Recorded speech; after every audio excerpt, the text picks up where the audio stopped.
Today's podcast is brought to you by the Herzog Foundation. Well, during the Biden administration, close to 500,000 minor children crossed the border unaccompanied by parents or a relative. Many of these children were placed into unvetted sponsors and unfortunately were trafficked. Today, an expert will discuss this issue. Plus, she'll tell us how to protect kids from online sexploitation, which is one of the greatest dangers to our kids. Stay with us. This is the Moms for America podcast. Each week, leaders and everyday champions tell personal stories, share advice, and tackle the issues most important to moms.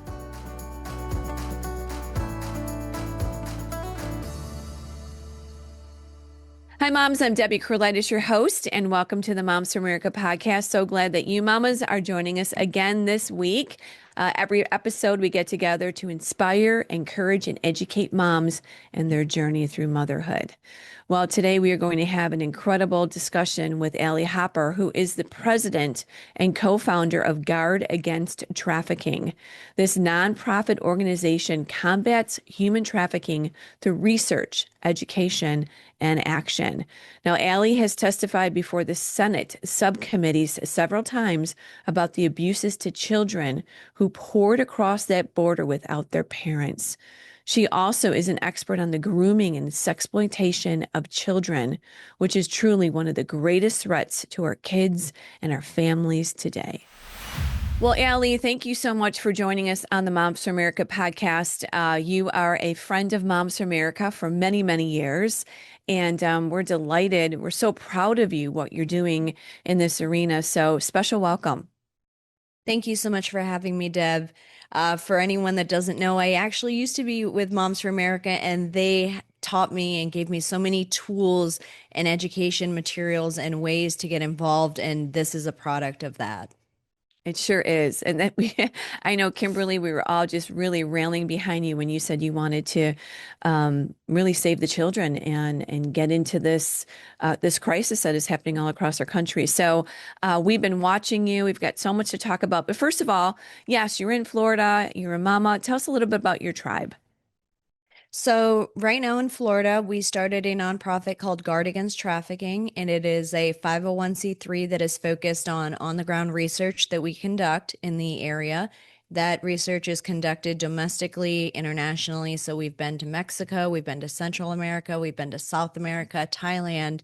And really what that research does is it allows us the tools and findings to be able to create the education materials that we use to educate lawmakers, law enforcement, and community members, including moms, dads, and age appropriately children on the issues that exist out there, the dangers that exist out there. And lastly, our third piece is the consulting solutioning as far as advocacy comes. So we'll go up to Capitol Hill, we'll testify to certain subject matter hearings that are related. We'll also consult on certain pieces of legislation, which I'm sure we'll get to later. But that's really what we do here with Guard Against Trafficking. Well, there's so much to talk about because just before we started the recording, it's just such a weird world right now. It's very dangerous and it's very daunting for parents on many levels. But I kind of want to start with a little bit of the beginning of this because the evolution of sex trafficking, the evolution of the phone, the crisis that we're in right now, the hypersexualized culture that we're in, is it stems from so many things, and we're going to talk about those. But you have been really testifying before Congress, advocating, educating about what is happening and what has come over the border during the Biden administration. The children that came in, these sweet little children that came in unaccompanied or with a cartel or with a coyote, handed over to who knows where, 479,000 children, right? I want you to kind of paint a picture because we've heard about the open borders under Biden, and I think we're concerned about, obviously, criminals coming over, which so many have. President Trump's doing a great job now trying to find those and send them on their merry way. But we haven't talked maybe about the children as much. Tell us just kind of a broad picture of what happened at that border, the children that came across, and the crisis that that really was, far beyond anything we could ever imagine.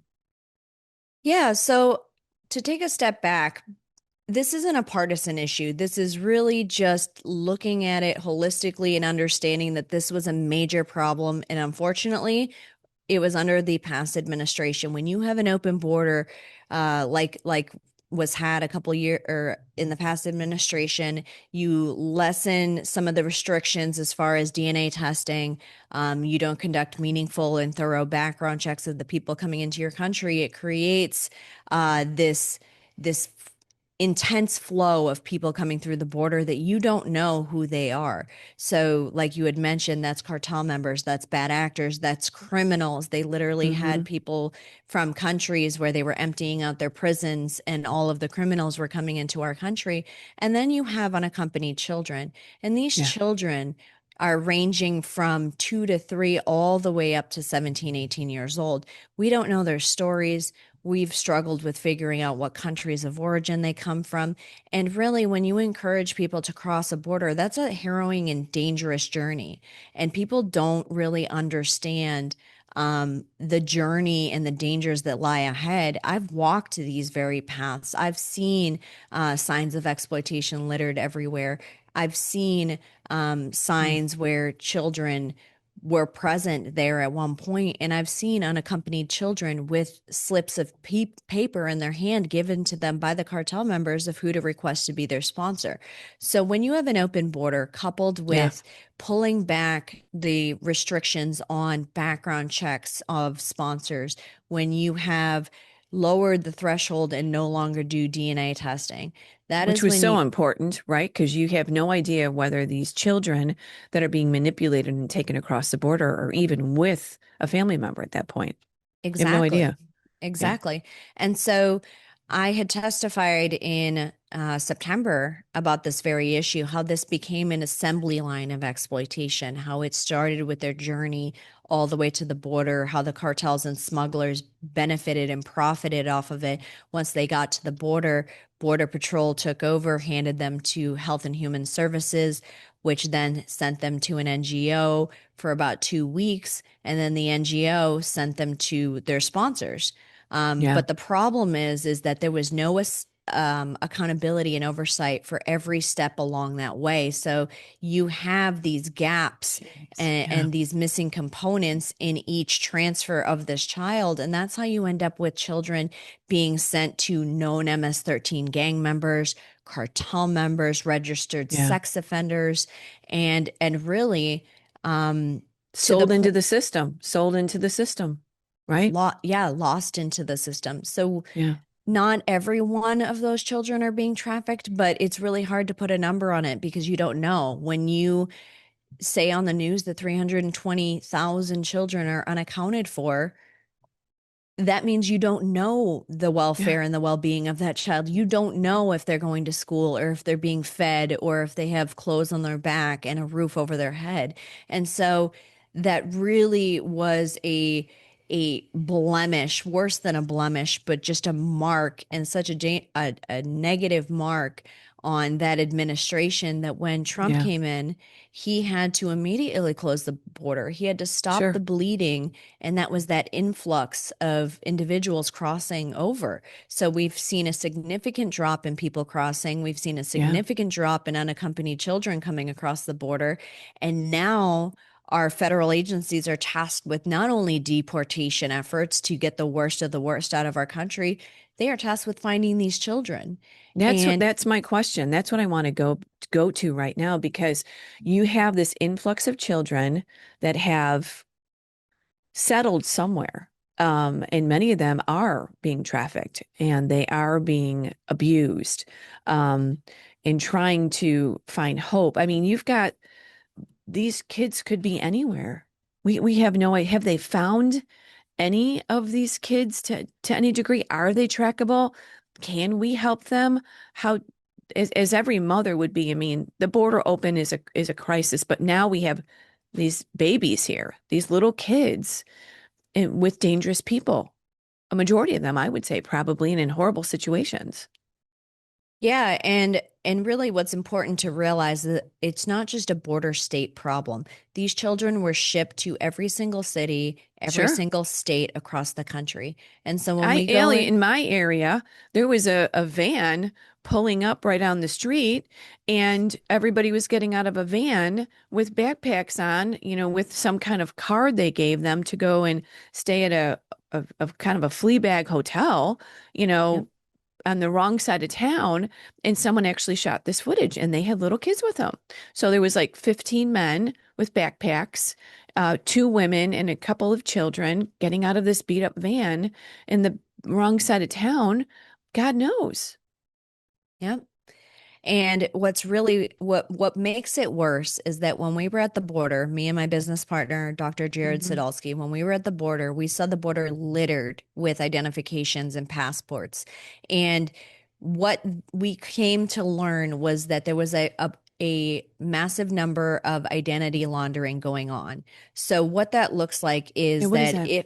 if a individual, man, woman, or child wants to change their identity or is actually being forced to change their identity, the cartel can give them a new name, a new date of Okay. birth, and Wow. specifically a new country of origin. And why that's important is that when you have people coming in from countries that are designated as terrorist countries, they are more terrified about not being let in, right? And so they Sure. would change their country of origin to Mexico or to somewhere that isn't designated a terrorist country. On top of the fact that you have grown adult males that are changing their date of birth so they appear on paper as minors.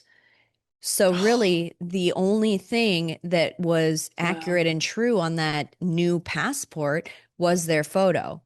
So, why So that's now they're aliases, so you can't find them at all. exactly. And we spoke to a Border Patrol agent that said Oh, if their passport said their name was Mickey Mouse, that is what went into the database. jeez. Okay, so now with the Trump administration, I want to get to your testimony at Congress, but now President Trump has changed a lot of these things back, so it is tighter at the border, thank goodness, and it is much tighter for these children that could be picked up on a street and carried across by who knows who, right? It is. It is. And the cartels know this. They're very much aware that there is tighter Yeah. monitoring and observation at the border. They're less emboldened at this point in time. We have been told that they're waiting until this administration is done. So they know full well and Yeah. are hoping that an administration usually what's been articulated to us is a Democratic or liberal administration will reopen the border and allow them to continue operations as usual. But what that Yeah. means for these children is that the Trump administration is trying to go and find these children. Yeah. Why the identity laundering is important is it becomes a challenge to find these children because their names, Sure. their date of birth, their country of origin was wiped from the record and recreated in a fake way. So now you're trying to track down not only these children that could be under a different name, the sponsor vetting was absolutely abhorrent.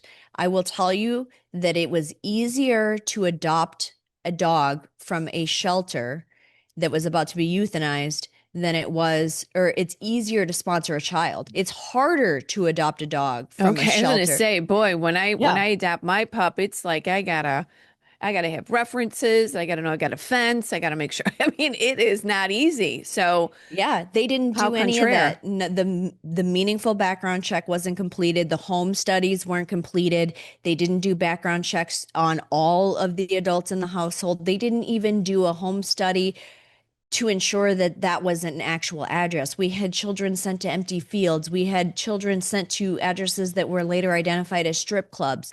One of the HSI agents told us that one of the addresses that were listed where they went to go check on the well-being of a child was a Burger King. So that is how the sponsor vetting went down. I'm sure if you went to try and adopt a dog at a shelter, they would be doing the background check, the income verification, They're even checking on what other pets you have in the household. They Right. didn't do that with these Children, the children. whole thing. Yeah. Wow. Okay. I mean, we've heard how bad this is, and it's terrible to hear this. But thank God that President Trump is rectifying this with that DNA and the background checks and all those things, and make sure that the person that's coming across the border, are any of these people that did come across the border were any? I mean, some of them were parents with their children. Not usual though, you know? Not typically, but yes. Yeah. And it is hard to actually put a statistic on that because of the lack of Yeah. DNA test. So I Right. remember having a conversation with someone, and they were saying that they had walked through one of these intake facilities and these shelters where they saw families grouped in there with their children. And I said, well, let me stop you there for a second. Are you sure that they were family units, or where they set up to appear as family units, because you're more Mm. likely to get permitted into the country when you're coming in as a family. And so Right. cartels knew this. And unfortunately, Deb, it was paid for by our taxpayer dollars. So we paid for this. The cartels knew that they could use taxpayer funding to transport children across the country on the Right. backs of taxpayers. Absolutely, because that is our team that is accepting them and trying to figure out what to do with them. Obviously, not good. But the fact too that, and I've heard this from other folks that are in this arena like yourself, that if the cartel, the coyote, whoever that is, takes children with them, they're treated better, facilitated much better than coming in as a 22-year-old male by himself. Absolutely. Absolutely. And so people need to realize that the Manipulation, circumstances, huh? yeah, the Yeah. situation that children are put in now, many times they have a debt that they have to pay. They have a price tag on their trip. And so even if they pay that, they get fees and charges, additional charges put onto their tab. And so when they get into this country, that is when the cartel member, the smuggler will say, all right, time to pay up. They know that these people don't have money. And so that is when it transitions to trafficking situations. And so it's not just sex, you'll see labor trafficking. We actually referred a case to federal agencies because we became aware of a farm in the Midwest that had 117 children that were unaccompanied alien children, and that they were being labor trafficked. The nurse in that community was pleading with every single person that they could to get awareness to this issue. And so these are the situations that when you have busts that go on in California and they identify 14 unaccompanied children, they are being trafficked. They are being forced to pay off their debt. They are not going to school um, in a consistent way, and their welfare and their well being is definitely a concern. Ah, so disturbing. Your heart just goes out for these little kids. Ah, let's talk about some of the testimony that you did before Congress. You've done three of them. So proud of you for Thank you. exposing, educating, and calling for reform. So, where do you want to start? You want to tell us a little bit about the first one that you did, and what was your message there? So the first one was in November, and that was a congressional hearing, and that was focused on the unaccompanied children. So much of the information that we're talking about today was discussed in that hearing. But at the Yeah, time, the Trump administration had won, but they hadn't assumed their role yet. So the border was still open. So we right. were pleading with lawmakers to shut the border, to stop the bleeding, to protect children at all costs. And so that was what that congressional hearing was about, was really giving a voice to those children, what they were encountering, what we saw personally. When we went Yeah, to the border, we saw unaccompanied children. We saw what appeared to be family units crossing over. We saw smugglers. We actually saw through the border wall a child appeared to be about 2 years old that was being handed through the panels of the border wall to a woman and a man on the other side by a masked cartel member. And when we pointed our phones in his direction to snap a picture, he just flashed the peace sign at us.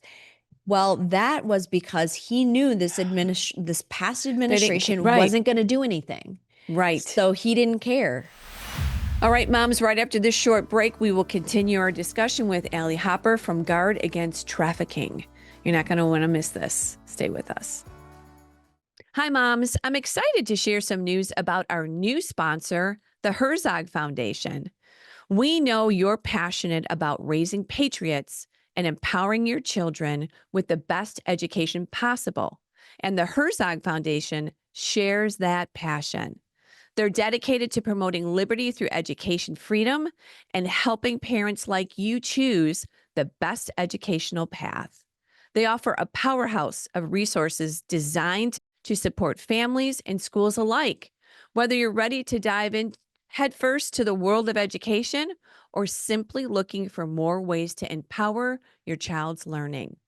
From free training events to their must read online publication, The Lion, they're committed to keeping you informed about what's happening in education. Also, if you've ever thought, moms, about starting your own Christian school or co op, their School Box online course will give you everything you need to get started on the right foot. Again, we are so proud to partner with the Herzog Foundation, and we encourage you to explore all their amazing tools and the insights that they offer. So go ahead, visit herzogfoundation.com to learn more. You won't want to miss these incredible resources. Again, find it all out at herzogfoundation.com. I've never really felt comfortable sharing pictures of my kids on social media. Then I found Tuvu, a premium social app with an actual, authentic community. No bots, no one trolling me or my family. Just clean, wholesome content you can trust.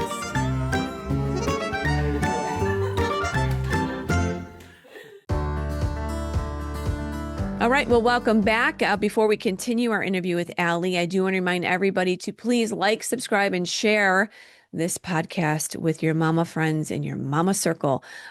Please, this is how we get our information out. So again, please like, subscribe, and share.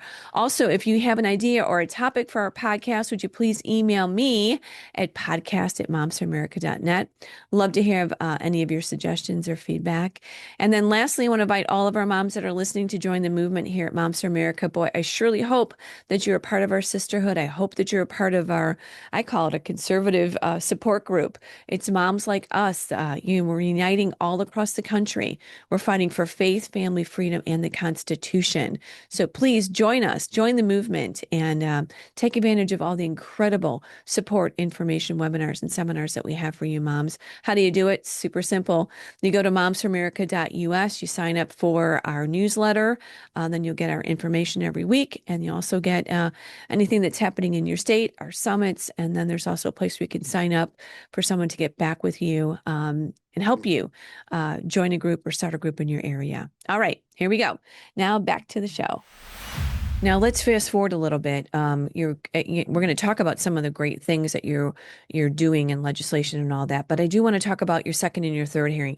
Some of these have gone viral, but your testimony because it's so moving and it's so appalling, but yet so. I mean, it's information that all of us have to know because, like you said, these children may be in our state, they're in our country, they're in our state, they're probably in our city. They could be right here, the beggars that we see, downtown Chicago. We don't know. They're here. And so what was the second testimony about? So the second testimony was in July, and that was in front of a congressional hearing again. That one was, it was the topic of the hearing was on NGOs and their involvement in the unaccompanied alien children program. And Tell us what an NGO is so our moms know. yeah, sorry, nonprofit government or yes, nonprofit non-governmental organization. So a nonprofit tends to be a 501c3. And so really what these organizations were they were getting grant dollars, grant funding through the US government. Yeah. And they were operating these influx facilities and these facilities, and they were that point from Health and Human Services. They were overwhelmed, inundated with the sheer volume of children that they started issuing out contracts to these nonprofits, to these NGOs. And when I tell you, it wasn't just in the millions, it was in the billions I of heard dollars, outrageous funding. Yeah. billions of dollars that were going to these NGOs. And what happened in these NGOs, not all of them, some of them were fine, but the ones that didn't, that operated at some of the highest levels, that took some of the biggest contracts, it was absolutely abhorrent how they were managing these contracts. The executives were enriching themselves, they were giving themselves six-figure bonuses, they were charging the US government a steak and lobster diet while feeding the kids a rice and beans diet. These children were being neglected. They weren't being cared for. There was no meaningful background checks on the sponsors they were going to. And so, really, it was a prioritization of speed over safety. So, they Mm, wanted to get more kids in and out yeah. because that meant more money. And so, Right. when nonprofits turn into an assembly line, and they're just focused on getting children in and out, so that Yeah. that means more dollars, then you're not focusing on the well-being of that child. That is what the hearing was about. The hearing was about these contracts that were issued. The hearing also highlighted how there was a notice of concern hotline Yeah. managed Let's by the talk about past. that. Yeah. Yeah, it was managed by the past administration. And what this hotline was it was set up for unaccompanied alien children, parents, sponsors, community members Right. be able to make calls if there were areas of concern. And what this administration, the Trump administration, uncovered when they took over was that between April of 2023, or I believe it was April or August, to the inauguration, that there were 65,000 unanswered phone calls. So I some of mean, those. just think about that 65,000 unanswered phone calls, crisis calls, and dropped calls, missed calls, no follow up. Even if when they're when nobody is taking care of the 63,000, you can just imagine what was the ones that we can't account for, right? Just a mess. Yeah, and some of those calls ranged from complaints about stale bread all the way to children making calls saying that strange men were coming into their room at night and were touching them. And it's heartbreaking because these calls weren't listened to, but when Trump came in, his team came in, they went back and listened to those phone calls, and they were actually able to rescue some children from those calls. From those calls, they were able to identify where the child was and be able to do an investigation and ultimately rescue the child. Um, And there is an investigation on this hotline and what happened with that still to date. Is that correct? I believe so, yes. Yeah, that's what I'm hearing too. And what about now? Is there well, one that was terrible? Thank you for testifying on that. And two, is there a new hotline now where that is being managed properly and correctly, from what I understand? I believe that there's a new contract that has been signed. I am not aware of who has signed that contract, but what I would encourage this administration to do is to put in place processes and procedures that Yeah. assure accountability and oversight, because that is really the root cause of how we ended up here.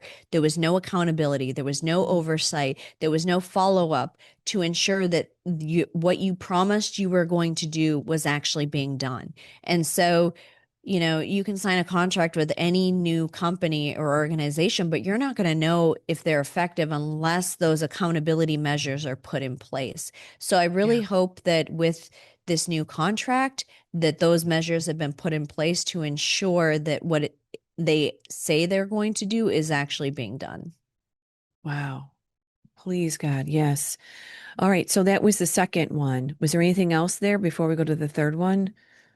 So it was a 3 hour hearing that turned into Ugh, 7 hours. What was disheartening about this, Deb, and I will be very honest, is that it was an opportunity for both sides of the aisle to come together and really focus on the children. I mean, yeah, this if shouldn't be partisan. This isn't about right or left. This isn't about anything but besides these kids that are here now and addressing them. I don't know how everything becomes political, but surely it sure does. Yeah, and really at the end of the day, if the one side wants to say, Well, let's just put aside whose blame it is, whose fault it is, but let's just focus on finding these children. That would at least have been a step up from what was displayed publicly in front of the American people. What actually happened at that testimony? It was the left was stonewalling. They were distracting. They were disrupting. They kept referencing the Epstein files, and that wasn't the subject matter of the hearing. That's a slap in the face to these missing and exploited children because you're deflecting from and distracting from the actual subject of the hearing. Have a separate hearing on the Epstein files. That's fine. Right.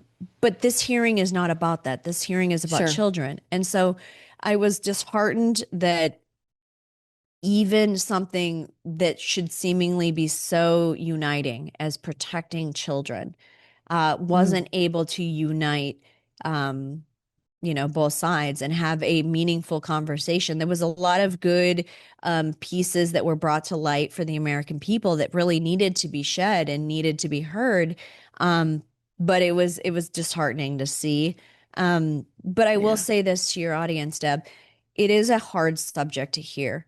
it But as is. someone that has personally interviewed incarcerated traffickers, my business partner and I have interviewed, we've been face to face with incarcerated human traffickers, and they thrive in the darkness. They thrive on people being Mm, uncomfortable about this conversation because that allows them to continue operating in the dark.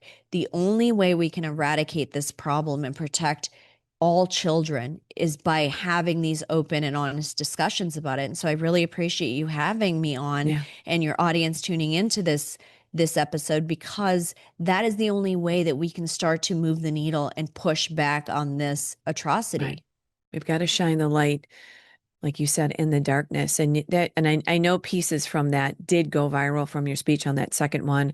I was watching it myself. So thank you for being the light there and really kind of it's a horrible conversation to have. Who wants to talk about this? But this is where we're at, and this is what needs to be exposed, and this is what needs to be fixed, and we need to save and rescue these kids and make sure it doesn't happen again. Now, you also did you're back before Congress another time recently. Yes. So in September, I was testifying in front of the Senate, and it was Did on the this. unaccompanied alien children program again. Um, and again, it was stressing the same information, stressing the same concerns. Um, and it's frustrating because what we want to see is accountability. We want to see oversight. We want to see justice for these kids. But until we fix what's broken, we can't really expect that accountability and oversight to be had. And so in that hearing, I would encourage your followers to watch it. We actually gave tribute to Charlie Kirk because he I told saw us that. to be courageous in what we want to Sure did. pursue, and we honored him in that. It was a week after he had passed, and we wanted to remind the American public that it might be tough, but you need to be courageous because that is the only thing that's going to really make a difference. Yeah. And courage is contagious. When you see someone speaking out, it just does something to your soul, and it gives you that extra bit of strength and tenacity to speak up. And Charlie did talk so much about that. I know he's having a wonderful time there in heaven because he did such great work here on this earth for Jesus and for our country. So he talked about so much about being courageous and about even this topic. So that was wonderful to pay tribute to him. Let's talk about some of the amazing work that you're doing currently as moms. We want to know about this because you're working on legislation. Should we start there? Should we talk about the legislation that you're working on? Because this Yeah. affects all of us. This is the answer. Like you said, what are we going to do domestically here in our country now to either help protect the innocent children that are here, save them, rescue them? Because my God, what situation are they in? But those kids and this culture is affecting our kids in our home because this is a sexual exploitation. This is on our phones. We know that sextortion is all of this is like at a record number because of the complete downfall in our society, spiritually, really. Yeah. So where are we at with legislation? So I believe it was about 2 years ago we had introduced legislation in Florida, and that was a grooming bill. I remember And this. yes, and what it did was it created a definition for what sexual grooming was, and it was to protect children from adults sexually grooming them. And unfortunately, in most state criminal codes, we've examined multiple states, there's a gap or a loophole that bad actors and pedophiles exploit, knowing that Hmm. law enforcement really can't intervene until certain criteria is met, like luring, enticing, solicitation, obscenity. And so they know that there's this Uh, area that they can kind of operate in. And so we ended up creating language, bringing it to the Capitol, getting it introduced, passed, and signed in under 8 months. And what was interesting is we ended up going to a law enforcement training and conducting a law enforcement training in Florida. And this was sometime after it had passed. And we had mentioned the grooming bill, and a sex crimes detective stood up and said, "Whoa, wait, you're the one that introduced that." And I said, "Yeah, why?" And he said, "We were following that piece of legislation since its inception. We knew the effective date. It's absolutely brilliant because 3 days after, we were able to arrest a John, 39 years old, that was sexting a 15-year-old student." And he said, "We wouldn't have been able to intervene until that conversation had progressed and drastically hurt that child." Now, that's not to say these conversations aren't going to harm a child, but it bites the head off the snake before that snake bites someone. yes, So we revolutionary as far as cracking down on the sickos. Yeah, and really what it does is it establishes a definition and it establishes Mm. criminal penalties. So in Florida, it's a felony three. At the same time, we were working with an Iowa state rep, Mark Thompson, and I remember the conversation vividly. At first, he was like, "No, Iowa has this. We've got to have this. I'm on the human trafficking. I've introduced a bunch of human trafficking legislation. Like, we have to have this." And I said, "Here's what I'll do. I'll do a statutory analysis of your criminal code, and I will pick out the strongest statutes, and Yeah. I will show you where the gaps and loopholes are." So I did that. I sent it to him. And then the next response was, "All right, can you send me that legislation?" And Yes. Iowa got it passed at the same time Florida did. And I was so pleased to find out this past legislative session that they've actually been adding to it. So Iowa is actually taking it one step further and making it stronger for the children in Iowa. So Isn't this it's gotten passed in Florida. It was already in existence in Illinois, but it's been passed in Florida. It's been passed in Iowa, Arizona. There's one in Montana. There's one in Georgia. And so, state by state, we're gradually providing protections for these children. And And and for our real moms too, I want to mention this. You take this, I worked for a state rep for 7 years, but you take this model legislation Yes. and they can bring this to their state reps, to their state, right? Yeah. They can take this model legislation, they can contact your organization, and this is how you do it. And it's very simple when you have model legislation. Those Yes. legislators do not have to create, it's ready to go. They can make it better. They can add to it, but model legislation like this is how you take it step by step, state by state. Yes, exactly. And what's really nice about this legislation is that other states have already passed it.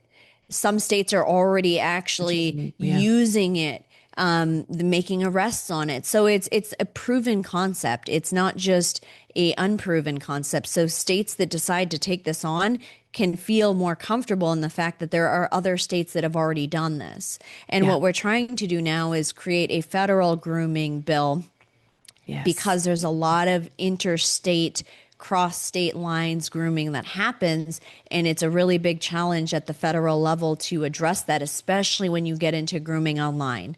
When you get into some of those scary components online, the internet is very scary. ugh, And we train so many parents on the dangers of the internet. And we were speaking off camera about this, but I was telling you that Yeah, it was no longer just the concern of the white van at the end of the street or sitting down the street at the park.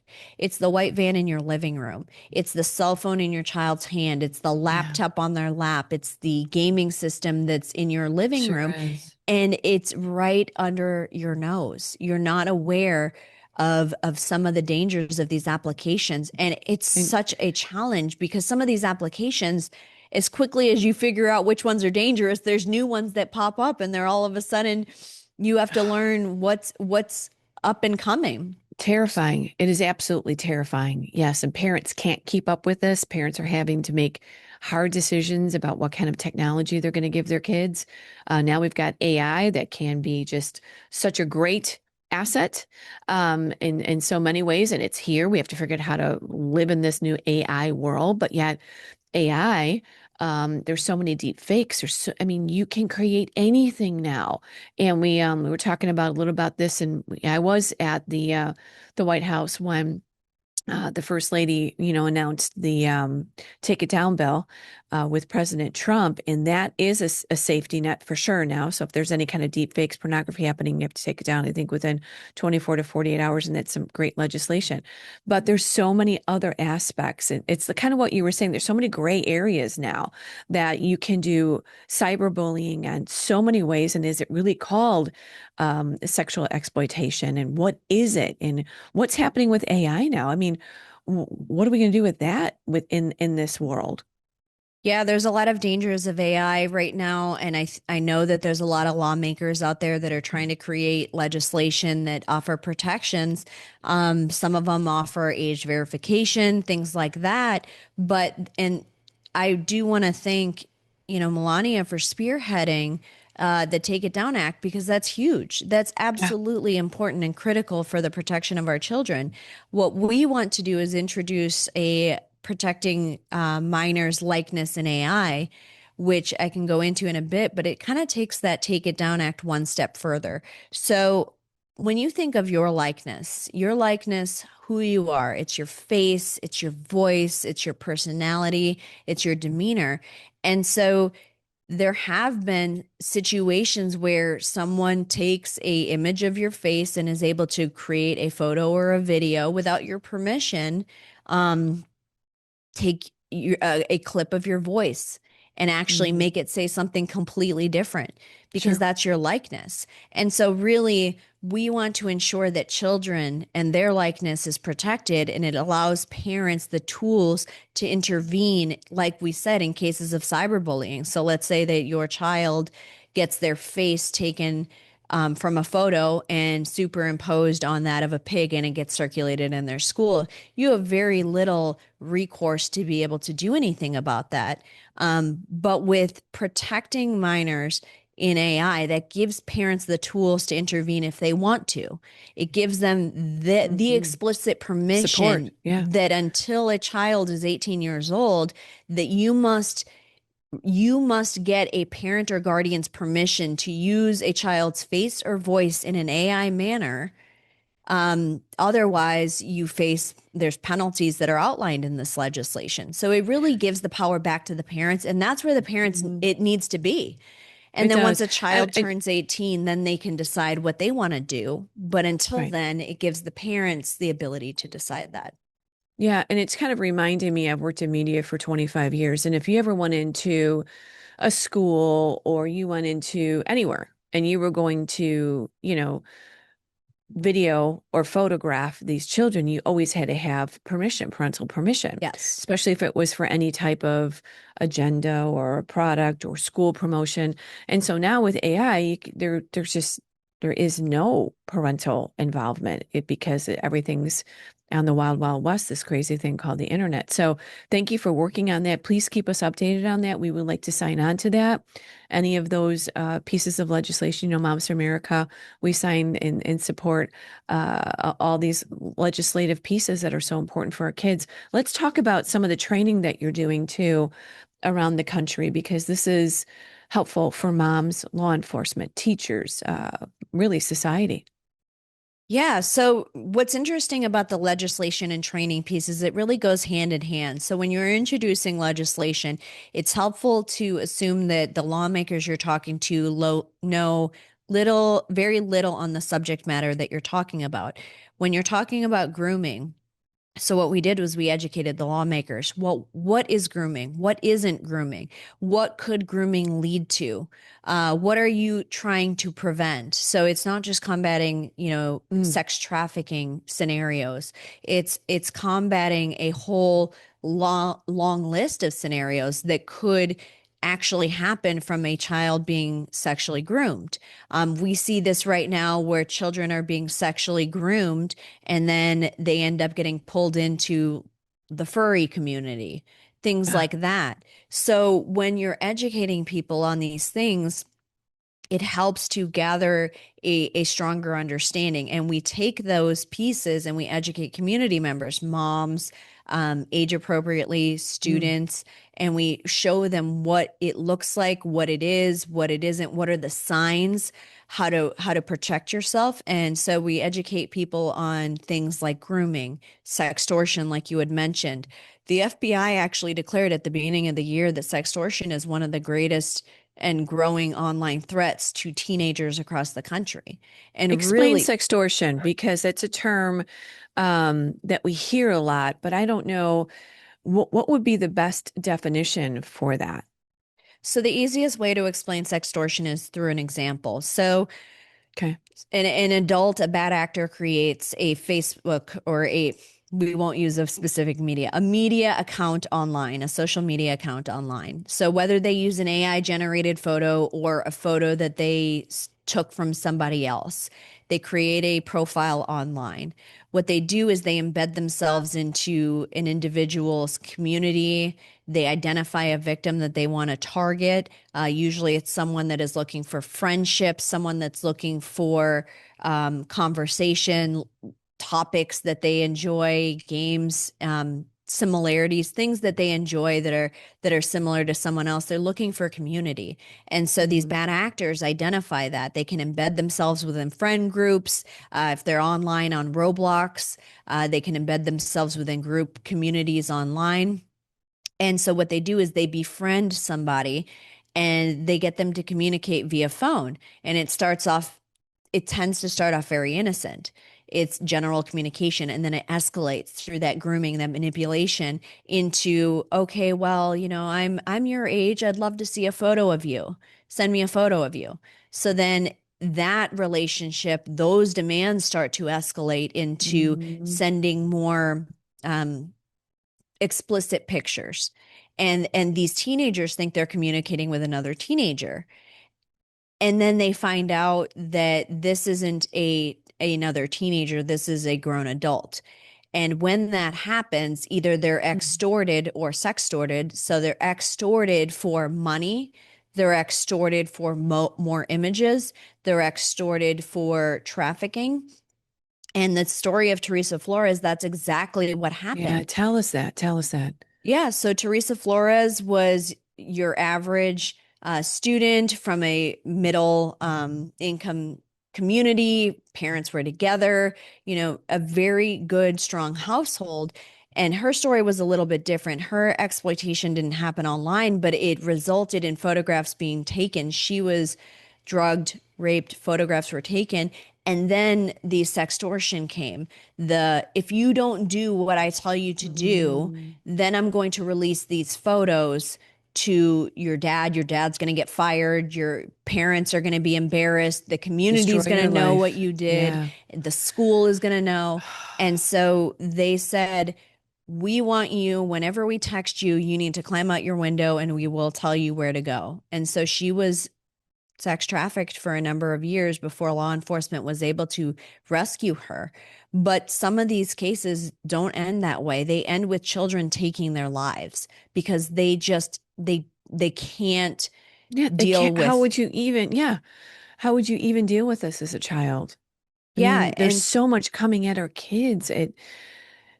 what are you doing with your kids with technology? I mean, we have had on everyone with everything from go to flip phones, go never bring in technology to your home.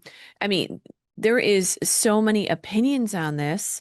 And it's just it's daunting. I mean, my guys are now 21, 25, and 27. So I'm not that this doesn't continue to tempt all of us, this whole crazy Yeah. world. But if you've got a little one or you got kids right now, you've really got to make some very, very tough decisions. Yes, absolutely. And that's why we work across the country to train parents explicitly on these issues. These are the hard to have conversation type topics, but they need to be discussed because that's how we learn to fight back and protect our children. One of the training sessions that we were at, we were teaching on sextortion. We were showing parents what the signs are, what to look for, what does it look like. And one of the parents actually went back home, looked through her child's phone, and identified that her child was being sextorted. Her son was being sextorted, and through the communication was within days or weeks of taking his own life. This was communicated back to us by the mother saying, "Thank you so much for this education because I was able to intervene before my son took his life." And so now her son's on the path to recovery, but still understanding what those signs are, understanding what those Can risks you are. tell us those? Tell us a little bit. Let's close with some advice, Allie. We've covered every topic that we can fit into this interview, but I do want you to give us some advice here at the end for our moms because um, we're talking about the whole sexual situation from these kids coming across the border, being just terrorized in so many ways and abused, and it trickles through. It weaves itself through our culture right now, and it is feeding it. Yeah, so a lot of people, talk about these, the kids that come across and they use us for sexual and they put that pornography. It feeds this demand. It feeds this demand of what's happening in our culture. So how do we stay aware? And what are some of your advice for our moms here in closing? And of course, your website. So, first and foremost, obviously, every family unit operates differently. What works for one person might not work for another. In our household, our children don't have phones. They have watches, and they are the kid-friendly watches because you can't really scroll, you can't really download games. It's really hard to pretty much communicate on the phone other than the approved context that we add in there, but there's not internet access on those watches. So that is the method that we've chosen for our family. That has been a solution that we have suggested to other family members, or that if you need to be able to maintain communication with your child, look at the different options for watches. The other thing that we've suggested is the Bark phone. They have a lot of Yeah. technology. They have a system that you can attach to your router to ensure any internet access that's going in and out of your house is going through this Bark system. They have a Bark phone. They have a Bark watch. So they have a lot of options that are really valuable.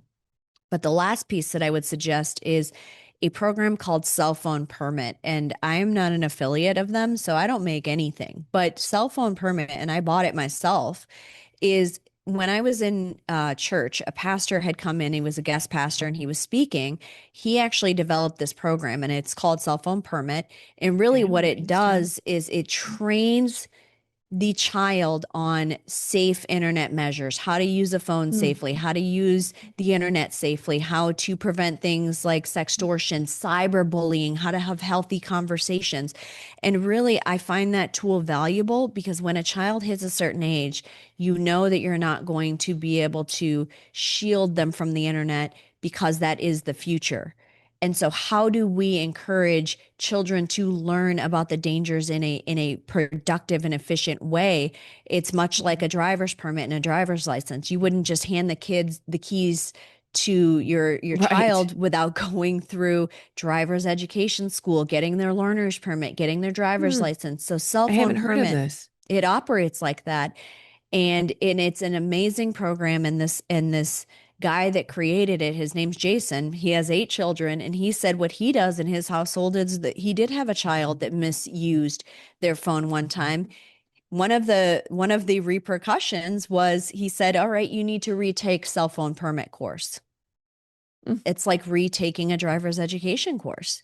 And so logically, that makes sense for our 16, 17, 18-year-olds that are walking into the next phase of their life of they're, shifting from high school to exploring college options, exploring, college courses in a high school setting. And so how do we train our next generation to operate in this environment, knowing that AI is the future? We aren't getting rid of it at this point. So how do we protect them in the best way that we can? And what I would encourage is the parents to take this course with their children, because then you're learning alongside them healthy internet practices. So when you see something that isn't being completed in a healthy way, it also raises a red flag in your mind. So those are the three things that I suggest. Great advice. Great Thank advice. you. Yeah, and really just understanding that at the end of the day, you pay your child's cell phone bill, you pay for the internet. We need to get rid of the concept of being a helicopter parent. When you are involved in your child's life, what conversations they're having, if they're on their gaming system, understanding programs like Discord, and you're giving them access to the internet, you're giving bad actors and pedophiles and predators access to them. You're literally opening a door in your house and allowing whoever to come in. And so we need to understand this, and any access that we grant these kids, we need to be aware of what, could In potentially full come control. through. Yeah. Lastly, what I would say is that my faith is very strong to me. Like, it's very important to me. It's very important to my family. So we weave and align every single lesson in our household in with faith, with God, that he's always watching, and that even with him always watching, he wants us to make the best decisions. And so every lesson is weaved in with a learning opportunity aligned with faith. And so Amen. weaving that in is extremely important, because at a young age, you're developing a strong foundation in faith. You're developing a strong foundation in a higher power, and just establishing good moral and ethical values. But to touch on the last part of your question, where people can find us, it's Yes. guardagainsttrafficking.org, and all of our social media is on there. And we have everything: Instagram, Facebook, TikTok. We're trying to meet people where they're at and educate people in the best way possible. So we do have all of the social medias. Feel free to follow us. We put out information all the time. And I Yeah. just want to thank you so much, Deb, for having me on, because What a great these interview. these conversations are tough, but I really appreciate the willingness to have these conversations. Absolutely. Wow, what a plethora of information. Thank you for what you're doing. Thank you for being a warrior. Tell your team thank you from all of us at Moms for America for fighting this fight, defending children and protecting families. So God bless you. And hopefully we're going to make some great strides here with legislation. Again, let us know how we can help promote and be a part of saving our kids, protecting our kids, and preserving America. So God bless you, Allie. Thank you. God bless you. All right. Thank you, Allie, again for an incredible discussion. Boy, we so appreciate the work that you're doing. And moms, again, share that podcast with your friends, because it was packed with information, and especially information on how to help you parent your kids in today's world. Whew. All right. Thanks for being a part of this program, moms. For more information, again, go to momsforamerica.us, sign up for the newsletter, get our amazing programs, our resources, our support to help you in your journey through motherhood. Again, momsforamerica.us. Please stop by there. As I always remind everyone, we have everything from parental rights to public policy, from the kitchen table to Congress. Moms for America is here to help you in your journey through motherhood. All right, moms, I will see you next week. Like, subscribe, share, and as always, let's keep changing our country. What? One home at a time. You got it. Thanks, moms. See you next week. A special thank you to our sponsors, the Herzog Foundation and Tuvu. The views and opinions expressed in this program are those of the speakers and do not necessarily reflect the views or positions of the Herzog Foundation.